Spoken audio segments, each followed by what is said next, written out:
करणाराचा हा एकंदरीत काळ आहे. या काळाला आपण जबाबदार नाही. तर भारतीय जनता पक्ष जो विचार आहे तो बुरसुटलेला विचार आहे. त्यांनी आता आपला स्वाभिमान विकत घेण्याचं ठरवलेलं आहे. खूप भ्रष्टाचार त्यांचा चाललाय. या ठिकाणी हात जोडून आदरणीय माजी खासदार वसंतरावजींचा फोटो आहे, लोकनेता लिहिलंय. त्यांचा बाबळी बॅरेजचा संकल्प कुठे, त्या मागचं स्वप्न कुठे, आणि आदर्शातला घोटाळा लपवण्याकरता चक्की पिसिंग या शिक्षेपासून कुठेतरी वाचलं पाहिजे म्हणून पळून जाणारे आमचे दिवंगत नेते कुठे, आणि ते तिकडे का गेले? कारण त्यांचं काळं वेरं हे लपवण्याकरता ते भारतीय जनता पक्षात गेले. भारतीय जनता पक्ष हा भ्रष्टाचाराला पाठिंबा देणारा, भ्रष्टाचाराला जवळ करणारा आहे. आणि भ्रष्टाचार का करतो भारतीय जनता पक्ष? कारण त्यांचा लोकशाहीवर विश्वास नाही. वोट चोर गद्दी छोड हा जो राहुल गांधींना नारा दिलाय, त्या नारामागे देखील फार मोठा भ्रष्टाचार आहे.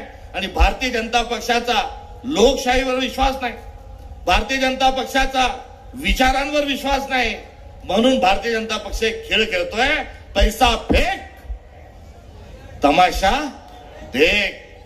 आणि यामध्ये तुम्हाला, मला, आपल्याला सगळ्यांना, भारताच्या नागरिकांना, मतदारांना ते म्हणतात बुलबुल, आणि निवडणुका आल्यानंतर पैशाची तुंबडी उघडतात, पैसे फेकतात आणि म्हणतात नाच मेरी बुलबुल की. अरे छी थू तुमच्यावर. या मतदारांना विकत घेण्याचा, भारताच्या नागरिकांना विकत घेण्याचा तुम्ही विचार करता. तुम्ही विचाराची लढाई विचारावर लढत नाही, विकासाच्या बाधा तुम्ही करता. चला आम्ही विकासाची काय केलं हे तुम्हाला दाखवून देतो. ज्या देशामध्ये सुई बनत नव्हती त्या ठिकाणी अंतराळामध्ये वीर पाठवण्याचं काम काँग्रेसने केलं. आणि थापाड्यांनो बातल्या अमरावती विभागातली गोष्ट सांगतो, नांदेडचा वेगळा काही गोष्ट असणार नाही. आता इंदिरा आवासचं घरकुलचं नाव बदललं आणि पंतप्रधान आवास योजना केलं. त्या पंतप्रधान आवास योजनेचा दिवाळीपूर्वीचा जो हप्ता आहे तो भरण्याकरता बीडीओंनी, आपापल्या बीडीओंनी बिल पुटअप केलं आणि शेतकऱ्याच्या खात्यात चेक पुटअप केले. शेतकऱ्याच्या खात्यामध्ये चेक पुटअप केल्यावर चेकही त्याचे बाउन्स झाले. सरकारचे चेक बाउन्स व्हायला लागले. लाडक्या बहिणी बसल्यात, पैसे मिळाले का?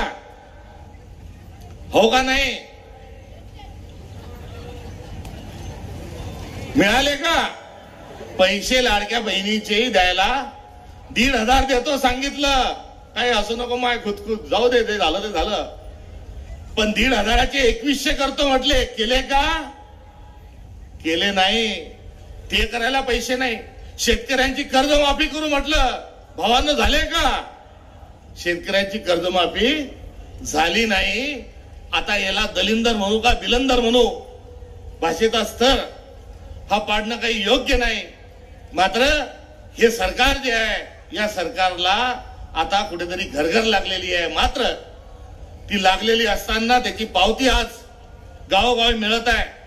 काल मी गडचिरोली जिल्ह्यात गेलो आणि असा जो मोठा कार्यक्रम आहे तसा काल मोठा कार्यक्रम झाला. त्या गावातला सावकाराने काँग्रेस पक्षात प्रवेश घेतला आणि भामरागड घेतल्या एका फकीराने काँग्रेस पक्षात प्रवेश घेतला.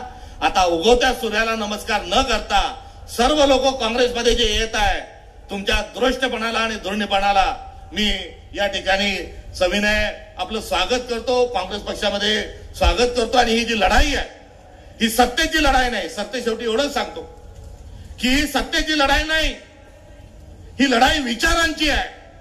आणि या लढाईमध्ये जर आपण हारलो तर येणाऱ्या 7 पिढ्या आपल्याला माफ केल्याशिवाय राहणार नाही.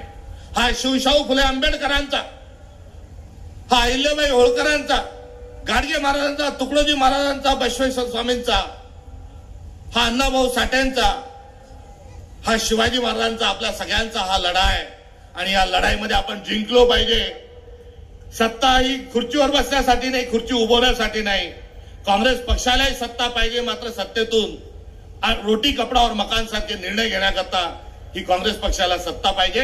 आणि राहुल गांधींसारखा एक धान्या वाघ आज देशाचं नेतृत्व करत असताना 14 पगड जातींना सोबत घेऊन जाण्याच्या अनुषंगानं आज विचार करत असताना आज त्यांचे हात आपण मजबूत केले पाहिजे.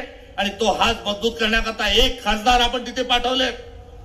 मात्र येणाऱ्या काळात एक अकेला थक जाएगा, मिलके बोझ उठाना, साथ ही हाथ बुढ़ाना। जोत से जोत लगाते चलो, प्रेम की गंगा बहाते चलो, हा संकल्प आपण सर्वांनी घ्यावा ही विनंती या ठिकाणी करतो। मी काँग्रेसचा प्रदेशाध्यक्ष झाल्यापासून नांदेडमध्ये तिसऱ्यांदा आलो। पहिल्यांदा एक मोठा मोर्चा झाला, मागच्या वेळेस आदरणीय वसंतरावांच्या पुतळ्याच्या अनावराच्या प्रसंगाच्या निमित्ताने आलो आणि बोलत असताना मी एक तक्रार केली होती। तक्रार ही होती की मी नांदेड तालुक्याचा, नांदेड जिल्ह्याचा आणि देगलूर तालुक्याचा जावई आहे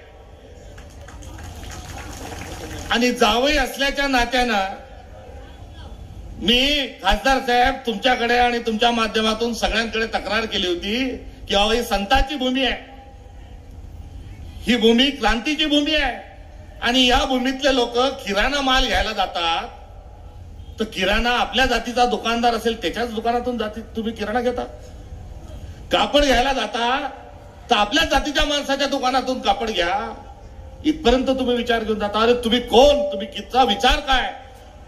तुम्ही महाराष्ट्रालाच नाही तर संत नामदेवासारख्या माणसं, एका संतांनी तिथे पंजाबमध्ये मार्गदर्शन करण्याचं काम केलं। अटके पार झेंडा रोवण्याच्या प्रक्रियेमध्ये आपण होतात आणि आज एवढा जातीवाद मराठवाड्यात झालाय की जाती जाती धर्मात माणसात भांडण लागलेले आहेत आणि मी अपेक्षा व्यक्त केली होती की येणाऱ्या काळात या ठिकाणी सद्भावना वृद्धिंगत होईल आणि सर्वांना आपण सामावून घेत असल्याच्या अनुषंगानं प्रयत्न करा।